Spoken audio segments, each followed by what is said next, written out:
Hello guys. तो आज हम बिहार सी सेट का फॉर्म आ रखा है। बिहार में बम्पर वैकेंसी निकल चुकी है। तो जिसको भी भरना हो फॉर्म, आ जाइए हमारे चैनल पर। स्टेप बाय स्टेप सारी चीजें फिल करके बताएंगे आपको कि किस किस तरह से भरना है फॉर्म। फॉर्म क्या क्या डॉक्यूमेंट्स लगेंगे, सारी चीजें ए टू जेड बताने वाले हैं। तो ये आप देख सकते हैं, बिहार विद्यालय परीक्षा समिति द्वारा बिहार में टीचरों के लिए बम्पर वैकेंसी निकल के आ चुकी है। माध्यमिक शिक्षा परीक्षा ऑनलाइन आवेदन पत्र भरने के संबंध में आवश्यक सूचना भी निकल चुकी है। इसकी डेट कम दी गई है, 19 तारीख से लेकर के 27 तारीख तक ही चलेगा ये। और इस वेबसाइट पर जाकर के आप फॉर्म भर सकते हैं। लिंक मैं आपको डिस्क्रिप्शन में दे दूंगा। टाइम हमारे पास बहुत ही कम है, तो आप जल्द से जल्द भर लीजिए फॉर्म। काफ, काफी लंबे समय के बाद इस तरह की वैकेंसी आती है। तो गाइस, ये आप देख सकते हैं, बिहार विद्यालय परीक्षा समिति के द्वारा ये नोटिफिकेशन जारी जारी किया किया गया है। आप इस नोटिफिकेशन को अच्छे से पढ़ सकते हैं।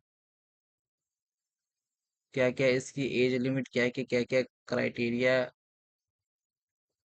उम्मीद है कि आपने इस नोटिफिकेशन को अच्छे से सारी चीजें पढ़ा होगा।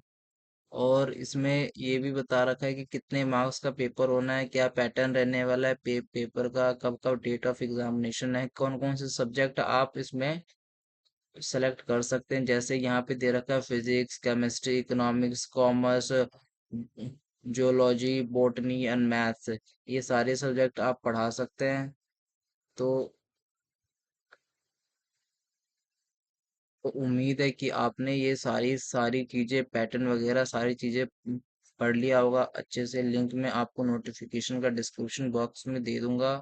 तो ध्यान से अच्छे से पढ़ लीजिए। और एलिजिबिलिटी क्राइटेरिया, क्या क्या डॉक्यूमेंट्स लगने हैं, सारी चीजें आप देख करके। और और सबसे इम्पोर्टेंट चीज की, जो सामान्य वर्ग जनरल कैटेगरी है उनके लिए 960 रुपये फीस रखी गई है फर्स्ट पेपर के लिए। और सेकंड पेपर के लिए 1440 रुपये फीस रखी गई है। और अनुसूचित जाति और अनुसूचित जनजाति और दिव्यांगों के लिए 760 फीस रखी गई है। और फर्स्ट पेपर के लिए और सेकंड पेपर के लिए 1140 रुपये फीस रखी गई है।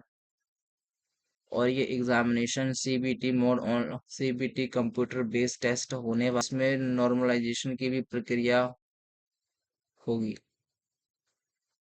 आवेदन करने की तिथि बहुत ही कम दी गई है, 19 तारीख से लेके सिर्फ 27 तारीख तक ही है। मतलब कि लगा के चलिए कि 7 से 8 दिन ही है अपने पास, हफ्ते भर का समय है ये फॉर्म भरने का। तो आप जल्द से जल्द भर लीजिए फॉर्म। ये रहा पोर्टल का लिंक। और इसी पे जाकर के हमें हमें ये सीटेट का फॉर्म भरना है। और ये देखिए, रजिस्ट्रेशन लिंक यहाँ पे है। और जिस जिस बंदे ने ऑनलाइन पहले से रजिस्ट्रेशन कर रखा है, तो उसके लिए ये लिंक है। तो हम आगे देखते हैं इसमें क्या क्या दे रखा है। तो स्टार्टिंग देखिए, स्टार्टिंग डेट 19 सितंबर 2025 से लेकर के 11 बजे से शुरू हो जाएगा ये फॉर्म। और ये लास्ट डेट है इसका 27 सितंबर 2025 तक। मतलब कि 8 से 9 दिन का टाइम दिया जाएगा इसमें भरने के लिए हम लोगों को। तो चलिए गाइस, अब हम रजिस्ट्रेशन पे क्लिक कर करके आगे फॉर्म फिल करने का प्रोसेस स्टार्ट करते हैं। तो ये हमारा रजिस्ट्रेशन लिंक है। और जिस जिस बंदे ने पहले से ही ऑनलाइन रजिस्ट्रेशन कर रखा है, तो उसके लिए लॉगिन का लिंक है। इस पे क्लिक करके आप डायरेक्ट लॉगिन कर सकते हैं। आगे हम रजिस्ट्रेशन पे क्लिक करते हैं। रजिस्ट्रेशन पे क्लिक करते ही थोड़ा सा प्रोसेस का टाइम लेगा। इस तरह से प्रोसेस होता है। तो हमें इस पे इंस्ट्रक्शन देता है कि ये मोजिला फायरफॉक्स से भी आप ये ब्राउजर है, अच्छे से इसको इस फॉर्म को एक्सेस कर सकते हैं इस ब्राउजर के थ्रू। तो हमने क्रोम ब्राउजर ओपन कर लिया है। ओपन करने के बाद ये प्राइवेसी नोटिस आता है, जिसमें एप्लीकेशन का नाम, date of birth, mobile ID और ईमेल आईडी, ये सारी चीजें होनी चाहिए पर्सनल डिटेल में। रजिस्ट्रेशन लिंक पे क्लिक करते ही इस तरह का हमारे पास इंटरफेस आ जाता है। इस तरह के इंटरफेस आते ही हमें देखना है कि इसमें क्या क्या भरना है। कैंडिडेट का पर्सनल डिटेल सारी चीजें भरना है। और ईमेल आईडी और अपना फोन नंबर डाल के और ओटीपी पे क्लिक करके ओटीपी जनरेट होता है। उसके बाद हमें ओटीपी जनरेट करते डिक्लेरेशन पे एग्री पे क्लिक करके और कैप्चा भर के वेरीफाई कर देना होता है। तो हम देखते हैं कि इसमें हमें क्या करना है। इसमें हमें फर्स्ट नेम डालना है, मिडिल नेम डालना है कैंडिडेट का, टेंथ के मार्कशीट के अकॉर्डिंग। ये देखिए, टेंथ की मार्कशीट के अकॉर्डिंग इक्विवेलेंस सर्टिफिकेट होना चाहिए जो आप डालेंगे इसमें। अपना नाम, फर्स्ट नेम, मिडिल नेम और लास्ट नेम वो टेंथ के अकॉर्डिंग होना होना चाहिए सारी चीजें। और सबसे बड़ी बात है, हमें इन्होंने नोटिस भी दे रखी है, please enter your name as per your certificate marksheet of the tenth पा टेंथ। इसमें हमें सबसे बड़ी बात यह है कि हमें without any salutation doctor, miss और मिसेस, श्रीमती, और प्रोफेसर वगैरह नहीं नहीं लगाना है। जो सिंपल नाम आपके आपके टेंथ के डॉक्यूमेंट्स पे दिया गया है, वो हमें फिल करना है। ये सब करने के बाद हमें फिर जाके डेट ऑफ बर्थ भरना होता है इसमें।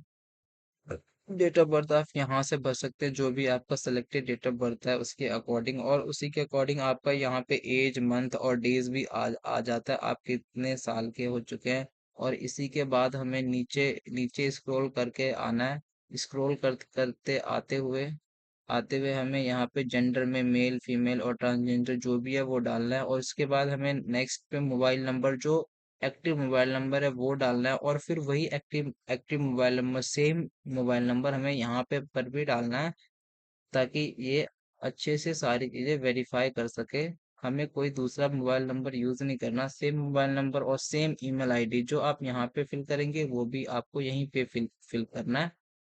और फिल करते ही हमें जनरेट ओटीपी पे क्लिक कर दे। और यहाँ पर साफ साफ इंस्ट्रक्शन भी दिया गया, please enter your active mobile number and email ID, candidate should hold the same mobile number during the enter process of the recruitment. जो आपका सिलेक्शन जब भी होगा उस पे आपको नोटिफिकेशन मेल और एसएमएस के थ्रू आपको को मैसेज आ जाएगा। तो आप एक्टिव मोबाइल नंबर और एक्टिव ईमेल आईडी का ही यूज करिए, ताकि आपको आगे प्रॉब्लम ना। जैसे ही हम रजिस्ट्रेशन कर लेंगे और जनरेट ओटीपी पे क्लिक करके डिक्लेरेशन फॉर्म पे टिक करके और सबमिट पे क्लिक क्लिक करेंगे, तो हमारे पास इस तरह का इंटरफेस आ जाएगा। इस तरह का इंटरफेस आते हुए यहाँ पे लिखा आएगा कि रजिस्ट्रेशन सक्सेसफुली, और रजिस्ट्रेशन नंबर जनरेट हो जाएगा और आपके मोबाइल नंबर और ईमेल आईडी पे एसएमएस के थ्रू रजिस्ट्रेशन नंबर और पासवर्ड आ जाएगा। जस्ट हम इसको क्लोज करते हैं। क्लोज करने के बाद इस तरह का हमारे जस्ट हम गो टू एप्लीकेशन पे क्लिक करेंगे तो हमारा थोड़ा सा पेन प्रोसेस लेगा। प्रोसेस लेते ही हमारे इस तरह का फॉर्म खुलना स्टार्ट हो जाएगा। अब ये बता रहा है कि इंस्ट्रक्शन दे रहा है कि आप इसको क्रोम ब्राउजर, फायरफॉक्स, इन सब क्रोम ब्राउजर पे ओपन करें, ताकि आप अच्छे से इस वेबसाइट को एक्सेस कर पाए और किसी तरह की एरर ना शो हो। तो हम इसको क्लोज कर देंगे। क्लोज करने के बाद हमारे पास इस तरह का इंटरफेस आएगा। इस तरह के इंटरफेस आते ही हमें सबसे पहले अपने पर्सनल डिटेल, एडिशनल डिटेल और कम्युनिकेशन डिटेल और एजुकेशन डिटेल, और लास्ट लास्ट में डॉक्यूमेंट्स अपलोड और पेमेंट का ऑप्शन आता है। पर्सनल डिटेल्स में आपको आपने जो जो चीज रजिस्ट्रेशन में भरी होगी वो ऑटोमेटिकली ही आ जाएगा। सब आप फिर आपको अपना फादर्स नेम, मदर्स नेम, जो आपके टेंथ के डॉक्यूमेंट्स पे लिखा हुआ है वो, और अल्टरनेटिव मोबाइल नंबर भी आप दे सकते हैं चाहे तो। इसके बाद नेक्स्ट नेक्स्ट हमें क्या करना है कि अपना जो नेशनैलिटीज है, जैसे हम इंडियन है, बेसिकली ये तो इंडियन के लिए फॉर्म फॉर्म है। फॉरेन नहीं, फॉरेन भी कर सकते हैं अप्लाई, बट इंडियन के लिए है। इंडियन है तो इंडियन, नहीं तो फॉरेन पे टिक कर देंगे और आगे बढ़ेंगे। देखिए, जैसे ही मैंने अदर्स पे क्लिक करा तो यहाँ पे आ रहा है you are not eligible for this. अब मतलब कि आप इस फॉर्म को नहीं भर सकते, जो फॉरेन कंट्री के लोग हैं। ये सिर्फ इंडियन के लिए है। और हमें डोमिसाइल, अगर आप बिहार से बिलोंग करते हैं तो यस पे क्लिक करेंगे, अगर आप बिहार से बिलोंग नहीं करते हैं तो नो पे क्लिक करेंगे। नो पे क्लिक करते ही हमारे पास इस तरह का इंटरफेस आ जाता है। तो आपको बताना होगा कि आप किस स्टेट से बिलोंग करते हैं। जैसे कि मैं दिल्ली एनसीआर से बिलोंग करता हूँ, तो दिल्ली एनसीआर टिक कर दूंगा। और और मैं ये भी टिक करूंगा कि किस मीडियम से हमें एग्जाम देना है। एग्जामिनेशन हॉल में, तो हिंदी है तो हिंदी, नहीं तो इंग्लिश है तो इंग्लिश पे टिक टिक करके आगे प्रोसीड करेंगे। Category of the candidate, candidate category क्या है? कैटेगरी जनरल है, ओबीसी है, एसटी है, वो सारी चीजें फिल करना पड़ेगा। तो हम यस पे क्लिक कर देते हैं। यस पे क्लिक करने के बाद हम देखते हैं कि हमें फिर से वही चीज करने को कह रहा है कि किस एग्जामिनेशन में आपको फॉर्म भरना है। तो हम इंग्लिश ले लेते हैं। इंग्लिश लेने के बाद हमें फिर हम किस कैटेगरी से बिलोंग करते हैं।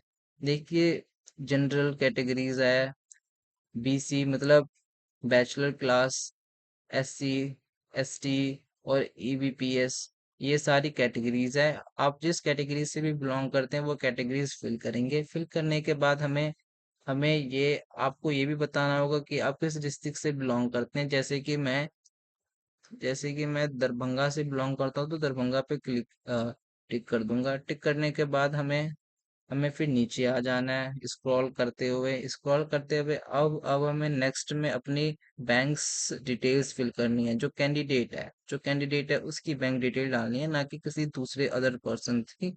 तो हमें बैंक डिटेल में जिस बैंक में आपका है अकाउंट, उस बैंक का प्रॉपर नाम, पूरा नाम डालना है। और जहाँ पे हमारा बैंक स्थित है, जहाँ पे हमारा बैंक स्टे कर रहा है, वहाँ का लोकेशन, ब्रांच लोकेशन डालनी है। और उसके बाद हमें अपना अकाउंट नंबर डालना है, और हमें आईएफसी कोड भी डालना है। आईएफसी कोड डालते ही आगे आ जाना है। आगे नेक्स्ट स्क्रॉल करते हुए हमें आइडेंटिफिकेशन डिटेल्स, कि आपको वहां पे एग्जामिनेशन हॉल में कैसे पहचाना जाए। तो आप आपके बॉडी पे कोई भी मार्क्स, कोई बर्निंग, कोई कट वगैरह वगैरह हो तो वो भी आप मेंशन कर सकते हैं। वो तो मैंडेटरी है मेंशन करना।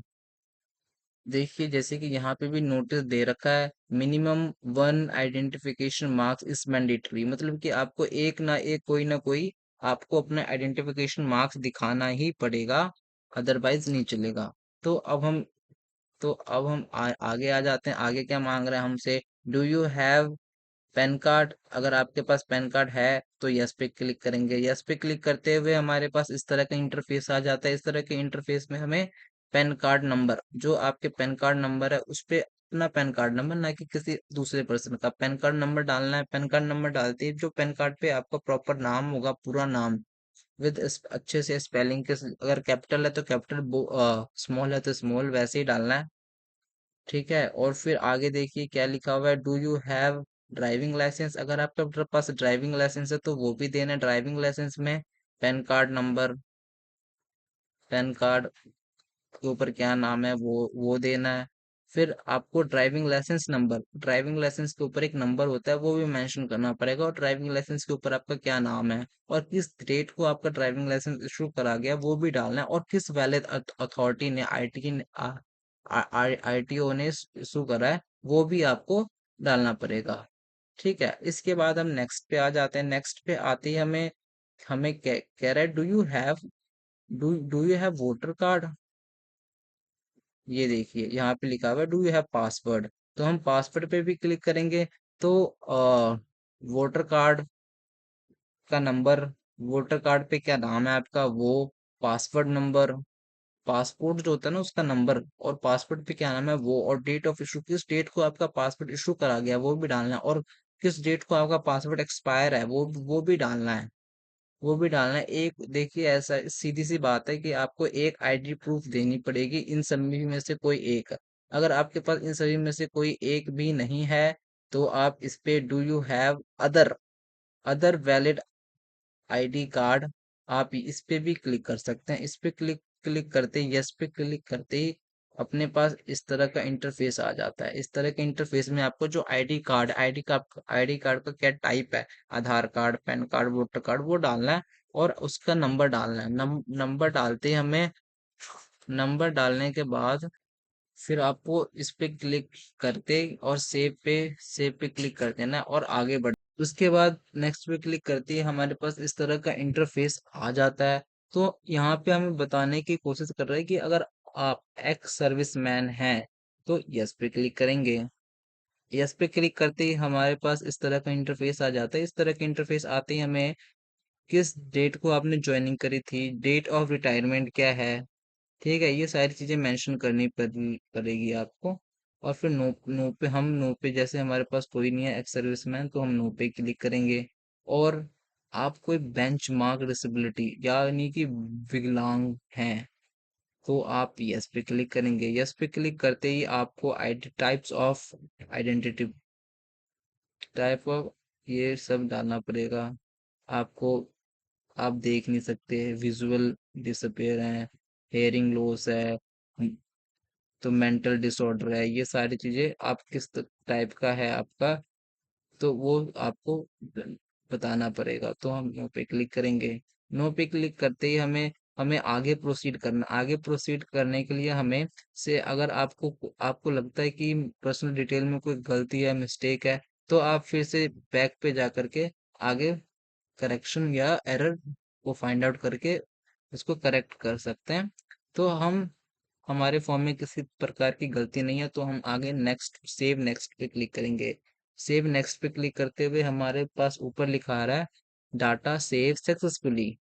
तो आप इस डाटा को, हाँ, सेव कर सकते हैं सक्सेसफुली। सेव करते ही हमारे पास इस तरह का इस तरह का इंटरफेस ओपन हो जाता है। अब इसमें हमें अपनी एडिशनल डिटेल में कॉरेस्पॉन्डेंस एड्रेस फिल करना पड़ेगा। कॉरेस्पॉन्डेंस एड्रेस में हमें फर्स्ट लाइन में अपना एड्रेस, सेकंड लाइन में भी एड्रेस, और किस कंट्री से आप बिलोंग करते हैं। बेसिकली ये तो इंडियन इंडियन के लिए है, तो हम इंडियन पे क्लिक कर देंगे। इंडियन पे क्लिक करते हुए आप किस स्टेट से बिलोंग करते हैं, जैसे कि मैं दिल्ली एनसीआर से बिलोंग करता हूँ या बिहार से बिलोंग करता हूँ। ठीक है, बिहार पे क्लिक करते ही हमें डिस्ट्रिक्ट बताना पड़ेगा कि आप किस जिला, किस डिस्ट्रिक्ट से बिलोंग करते हैं। तो मैं दरभंगा से बिलोंग करता हूँ, दरभंगा पे क्लिक कर देंगे। उसके बाद हमें यहाँ पे अपना पिन कोड डालना पड़ेगा। पिन कोड डालते ही यहाँ पे लिखा आ रहा है कि yes correspondence address are same as permanent. अगर देखिए, अगर आपका ये वाला एड्रेस और ये वाला एड्रेस सेम है, तो आप यस पे क्लिक करेंगे। अगर ये वाला एड्रेस और ये वाला एड्रेस सेम नहीं है, तो आप नो पे क्लिक क्लिक करेंगे। बेसिकली देखिए, ये नो कब होगा, जब नो जब आप बिहार से बिलोंग ना करके किसी अदर स्टेट से, जैसे दिल्ली, चंडीगढ़, गुजरात से बिलोंग करते हैं, तो आपको नो पे क्लिक करना होगा। ठीक है, लेकिन हम बिहार से ही बिलोंग करते हैं, तो हम यस पे क्लिक कर देंगे। यस पे क्लिक करते ही हम, हमारे पास आगे नीचे फिर यहाँ पे आ रहा है, ये हमें नोटिस दे रखा है कि यहाँ पे लिखा हुआ है, if you select yes in domicile of Bihar, then the permanent address must of be Bihar only, else you candidate may be cancel. अगर आपके पास बिहार का डॉक्यूमेंट्स है, बिहार का डोमिसाइल है, तभी आप यस पे क्लिक करें, अदरवाइज आप यस पे क्लिक ना करें। इसके बाद हमें सेव नेक्स्ट पे क्लिक करना है। सेव नेक्स्ट पे क्लिक करते हुए हमारे पास, तो जैसे ही हम सेव नेक्स्ट पे क्लिक करते हैं, तो हमारे पास इस तरह का पॉपअप आता है। पॉपअप आने के बाद हमें बताया जा रहा है कि ये जो डाटा आपने एड्रेस डाला है, ये सेव कर लें। तो हम यस, ओके पे क्लिक कर देते। ओके पे क्लिक करते, जैसे ही हम ओके पे क्लिक करेंगे, तो ओके पे क्लिक करते ही हमारा नेक्स्ट टैब ओपन हो जाए, नेक्स्ट इंटरफेस ओपन हो जाएगा। इसमें हमें अपनी क्वालिफिकेशन डालनी पड़ेगी। अब हमारे पास इस तरह का इंटरफेस आ जाता है। इस तरह के इंटरफेस में हमें बताया गया, सबसे पहले हमें पेपर सेलेक्ट करना है कि आप कौन सा पेपर देना चाहते हैं। तो यहाँ पे दो टाइप के पेपर आते हैं, तीन टाइप के पेपर हैं। पहला फर्स्ट पेपर। फर्स्ट पेपर आते ही हमें किस सब्जेक्ट का पेपर पहले देना है, हिंदी देना है, उर्दू देना है, मैथिली देना है, इंग्लिश देना है, मैथ देना है और साइंस देना है। ये सारी सारी लिस्ट में बनी हुई है। ये इस टाइप्स के पेपर होंगे, या फिजिकल एजुकेशन देना है, तो हम वो सेलेक्ट कर लेंगे। करने के बाद फिर हम सेकंड पेपर सेलेक्ट करेंगे। सेकंड पेपर सेलेक्ट करने के बाद फिर हमें वो सेव नेक्स्ट पे क्लिक कर देना है, तो हम हिंदी सेलेक्ट कर लेंगे। या या हमें दोनों एक साथ देना है, तो वो भी सेलेक्ट कर लेंगे। देखिए, एक साथ सेलेक्ट करने के बाद हमें क्या लिखा हुआ है, subject offer of first paper. First paper, basically हमें इसमें पेपर सेलेक्ट करना है कि फर्स्ट पेपर में आप क्या देंगे और सेकंड पेपर में आप क्या देंगे। सब्जेक्ट हमें सेलेक्ट करने के बाद 10th की डिटेल्स भरनी होती है। इसमें लिखा हुआ है कि आप किस बोर्ड से एग्जाम पास करा है, तो हम भर देते हैं सीबीएसई बोर्ड। सीबीएसई बोर्ड से हमने एग्जाम पास करा है, ये डाल देंगे। अपना रोल नंबर डाल देंगे। Roll number roll code basically Bihar में होता है, यहाँ पे तो हम अपना रोल नंबर ही होता है, तो रोल नंबर डाल देंगे। और आपको मार्क्स परसेंटेज में है, सीजीपी में है या ग्रेड में है, किस में है, वो अपने हिसाब से अपने मार्कशीट पर देख करके भर देंगे। और कितने मार्क्स आपको ऑब्टेन हुए हैं और मैक्सिमम कितने मार्क्स में से। जैसे कि किसी कोई कोई पेपर होता है जिसमें 5 सब्जेक्ट होते हैं, 6 सब्जेक्ट होते हैं, तो वो सारे सब्जेक्ट यहाँ पे जैसे 7 सब्जेक्ट है तो 700 में से, और जितने मार्क्स जैसे 500 600 700 आए वो यहाँ पे ऑब्टेन लिखेंगे। ऑब्टेन लिखते ही आपने किस साल 10th, ये जो है 10th क्लास किस साल आपने पास करा है, वो आपको मेंशन करना पड़ेगा कि आपने 2020 2021 किस साल पास करा है, तो वो आपको देना होगा। अब देखिए, अब आ जाती है डिवीजन। फर्स्ट डिवीजन मतलब 60% से अबव वाले, वो फर्स्ट डिवीजन आता है, और 60% से नीचे वाले सेकंड डिवीजन आता है। मतलब 50% सेकंड डिवीजन हो गया, उसके नीचे वाले थर्ड डिवीजन में चले जाते हैं। तो ये हमारा 10th की मार्क्स का डिटेल हो गया। तो हम तो हम अब नेक्स्ट नेक्स्ट स्क्रॉल स्क्रॉल करके आगे, अब अपना आ जाता है इंटरमीडिएटरी, मतलब कि 12th की डिटेल। तो हमें किस यूनिवर्सिटी किस बोर्ड से हमने 12th पास करा है, वो हमें डालना है किस बोर्ड से। जैसे दिल्ली यूनिवर्सिटी है तो वो हमें डालना पड़ेगा डीयू करके। ठीक है, फिर अपना इंस्टीट्यूट का नाम, फिर रोल नंबर क्या है। अगर आपको परसेंटेज में, सीजीपी में और ग्रेड में मार्क्स मिलता है तो वो आपको बताना पड़ेगा। जैसे डीयू में बेसिकली होता है कि सीजीपी में मार्क्स दिया देते हैं, तो सीजीपी हम क्लिक करेंगे, और फिर कितने सीजीपी आपको ऑब्टेन हुआ है वो लिखेंगे, और टोटल सीजीपी कितना है तो वो लिखेंगे। ठीक है, और आपका फर्स्ट डिवीजन है सेकंड डिवीजन है वो लिखेंगे, और किस साल आपने 12th पास करा है वो भी मेंशन करना पड़ेगा आपको यहाँ पे। और मेंशन करने के जस्ट बाद आपको नेक्स्ट पे आ जा। अब हमने 10th और 12th की डिटेल्स भर लिया, अब हम इसके बाद ग्रेजुएशन क्वालिफिकेशन पे आ जाएंगे। तो हमें इसमें भरना है कि आपने किस बोर्ड से ग्रेजुएशन पास करी है, डीयू, बनारस हिंदू यूनिवर्सिटी, जिस भी जहाँ से भी करी है वो मेंशन करेंगे, और अपना रोल नंबर और जो पासिंग ईयर है वो भी मेंशन करेंगे। वो सब मेंशन करने के बाद कि आपको परसेंटेज, सीजीपी और ग्रेड किस में आपको मार्क्स ऑब्टेन हुआ है, और मैक्सिमम मार्क्स कितने मार्क्स का टोटल पेपर था वो, और ऑब्टेन मार्क्स वो भी मेंशन करना पड़ेगा।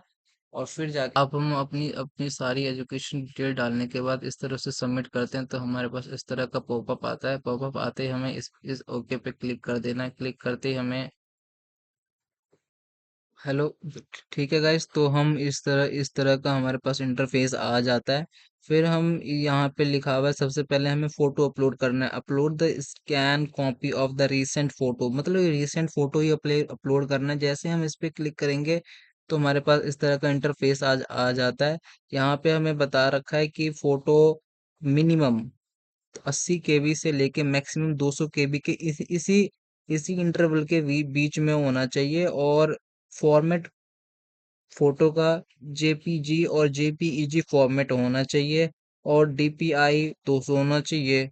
और रिसेंट फोटो 6 मंथ पास्ट, ये देख रहे हैं 6 मंथ पास्ट रिसेंट फोटो होना चाहिए, ज्यादा ओल्ड भी ना दे। As per as per this instruction.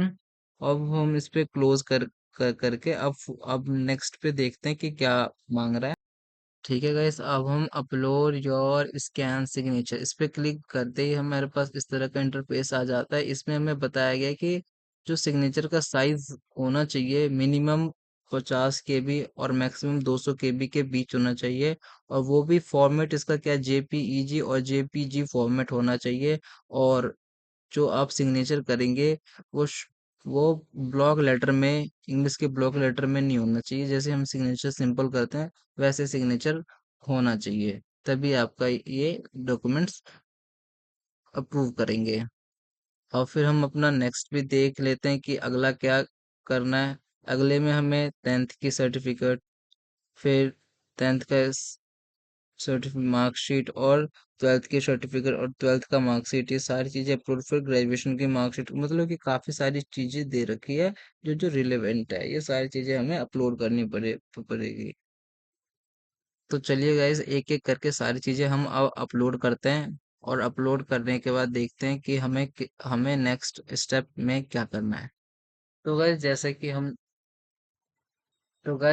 कि हम अपना फोटो अपलोड करने जा रहे हैं, तो हम अपनी गैलरी में आ जाएंगे। गैलरी में आते ही हमें जो फोटो हमने केबी में कन्वर्ट करा उस पे क्लिक कर देंगे। क्लिक करने के बाद ओपन पे क्लिक करेंगे। ओपन पे क्लिक करते ही इस तरह का इंटरफेस आएगा, और ये जैसे पूरा होगा, ये देखिए टिक का निशान आ गया, ये मतलब कि हो गया है, सबमिट हो गया। सबमिट होने के बाद ये देखिए, हम अब यहाँ पे व्यू अपलोड पे भी देख सकते हैं कि हमारा फोटो एक्चुअली में कैसा शो हो रहा है और दिख रहा है।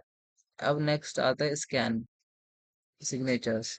स्कैन सिग्नेचर अपलोड करना है, तो हम वो बताएं। तो अब गाइस हम ना सिग्नेचर अपना अपलोड करके दिखाएंगे आपको कि सिग्नेचर कैसे अपलोड करते हैं। हमें बेसिकली गैलरी में आ जाना है। गैलरी में आते ही जिस सिग्नेचर को आपने सेलेक्ट करा है, केवी में कन्वर्ट करा है, उस सिग्नेचर को सेलेक्ट करने के बाद हमें ओपन पे क्लिक कर देना। ओपन पे क्लिक करते हुए इस तरह का इंटरफेस आएगा। जैसे ही पूरा होगा, टिक का निशान आ जाएगा, तो समझ जाइए कि हो गया। अब फिर कैंसिल पे क्लिक करते हैं। कैंसिल पे क्लिक करते हुए कुछ देर, 2-3 सेकंड वेट करेंगे, तो हमें यहाँ पे व्यू का ऑप्शन आ जाएगा। व्यू के ऑप्शन पे जैसे ही क्लिक करेंगे, तो हमारा देखिए सिग्नेचर भी अपलोड हो गया है। और सिग्नेचर अपलोड होते ही हम क्लोज पे क्लिक कर देंगे। क्लोज पे क्लिक करते अब हमें 10th की सर्टिफिकेट अपलोड करना है। गाइस, जैसे कि आप देख सकते हैं कि हमने सारी डॉक्यूमेंट, जितने भी सिग्नेचर, फोटो और 10th 12th की मार्कशीट, ग्रेजुएशन और पोस्ट ग्रेजुएशन और बीएड की डिग्री मांगी थी, वो सारी चीजें हमने वन बाय वन करके अपलोड कर दिया है। और इस वीडियो में हम आपको ये भी बताने वाले हैं कि आप इस इस डॉक्यूमेंट्स को किस तरह से कन्वर्ट कर सकते हैं, ताकि इस पोर्टल पे अपलोड हो जाए। अब हम नेक्स्ट ऑनलाइन पे मोड पेमेंट पे क्लिक करेंगे। ऑनलाइन मोड पेमेंट पे क्लिक करते ही ये सारी चीजें हम टिक डिक्लेरेशन पे टिक क्लिक चेक कर क्लिक करके, अब आगे फिर एग्री पे क्लिक, आई एग्री लिखा हुआ है, इस पे क्लिक कर देंगे। इस पे क्लिक करते ही हमें फिर ये कैप्चा फिल करना है। कैप्चा फिल करने के बाद देखिए कैप्चा फिल हो गया। अब हम इसे प्रीव्यू पे क्लिक करेंगे। प्रीव्यू पे क्लिक करने के बाद हमारे पास ये इस तरह के सारे हमारे पास डिटेल आ जाता है। डिटेल आने के बाद हम फिर सबमिट पे क्लिक करेंगे। सबमिट पे क्लिक करते हुए यहाँ पे लिखा हुआ है आप करेक्शन नहीं कर सकते, फिर हम नेक्स्ट पे क्लिक करेंगे। जैसे ही हमने सबमिट पे क्लिक करा, तो हमारे पास इस तरह का पेमेंट का पॉपअप खुल के आ चुका है। आप कार्ड के थ्रू देना चाहते हैं तो कार्ड के थ्रू दे सकते हैं। कितना अमाउंट? 1440 रुपए। कार्ड के थ्रू देना चाहते हैं वो दे सकते हैं। यूपीआई के थ्रू देना सकते हैं वो दे सकते हैं। क्यूआर कोड के थ्रू देना चाहते हैं वो दे सकते हैं। और नेट बैंकिंग के थ्रू देना चाहते हैं वो दे सकते हैं। जैसे ही हमने क्यूआर पे क्लिक करा, तो इस ये देखिए इस तरह का क्यूआर कोड ओपन हो जाता है। जैसे हम इसको स्कैन करके अपना यूपीआई पिन डालेंगे, तो हमारा पेमेंट सक्सेसफुली सबमिट हो जाएगा, और आपका फॉर्म भरा जाएगा। तो गैस, इसी तरह की वैकेंसी पाने के लिए मैंने आपको स्टेप बाय स्टेप सारी चीजें बता दिया। आप इसी तरह की और भी फॉर्म देखना चाहते हैं, और भी जिस तरह से मैंने बताया सारी चीजें उसी तरह से भरेंगे, तो आपको किसी तरह की प्रॉब्लम्स नहीं आएगी। आप अच्छे से भर सकते हैं। अगर फिर भी प्रॉब्लम आती है, तो आप कमेंट सेक्शन में लिख करके मेरे से पूछ सकते हैं, और मैं आपका रिप्लाई दूंगा। अब मैं आपको बताना चाहता हूँ कि आप फोटो और सिग्नेचर को किस तरह से अपलोड करेंगे ताकि प्रॉब्लम ना आए। ये देखिए, ये एक वेबसाइट है, ये है रिसाइजर। इस पे क्लिक करके यहाँ पे आएंगे। यहाँ पे आने के बाद हमें अपलोड साइज, अपलोड इमेज पे क्लिक करना है। अपलोड इमेज के पे क्लिक करते हमें हम गैलरी में आ जाएंगे। गैलरी में हमें जिस भी फोटो को सिलेक्ट करना है, वो फोटो सिलेक्ट करके करके हमें ओपन पे क्लिक करना है। ओपन पे क्लिक करने के बाद हमें यहाँ पे कुछ नहीं भरना, हमें डायरेक्ट नीचे आना है। नीचे आने के बाद जितनी केबी की चाहिए थी, उतने केबी की हमें फोटो और सिग्नेचर 80-80 केबी का चाहिए था। 80-80 केबी करने के बाद हमें फोटो सिग्नेचर सेलेक्ट करने के बाद ये देखिए, यहाँ से मैंने अपना फोटो, यहाँ से मैंने अपना ये फोटो उठा लेता हूँ। गैलरी में आने के बाद गैलरी में आ गया हूँ, और इस यहाँ से मैं अपना फोटो सेलेक्ट कर लेता हूँ। फोटो सेलेक्ट करने के बाद हमें डाउनलोड पे क्लिक कर देना। डाउनलोड पे क्लिक करने के बाद हम देख सकते हैं नीचे जाकर के कि हमारा फोटो कितने में कन्वर्ट हुआ है। देखिए फोटो हमारा इतने में कन्वर्ट हो चुका है। तो हमें इतने में ही थोड़ा और चाहिए था। तो हम इस एडिट पे क्लिक कर देंगे। एडिट पे क्लिक करने के बाद हमें देखिए यहाँ पे 100 लिख देंगे। 100 लिखने के बाद फिर से हमें डाउनलोड पे क्लिक करना है। तो अब हमारा जितने साइज का हमें फोटो चाहिए तो उतने साइज का हो गया हो, उससे फालतू हो गया ये देखिए। और डायमेंशन भी सेट हो गया और जेपीजी फॉर्मेट सारी चीजें सेट हो गई। यहाँ से अब डाउनलोड पे क्लिक करके आप सिग्नेचर और फोटो अपलोड कर सकते हैं इजिली, किसी तरह की दिक्कत नहीं आएगी। अगर आपको ये वीडियो अच्छा लगा तो लाइक सब्सक्राइब और अपने फ्रेंड्स के साथ शेयर करें।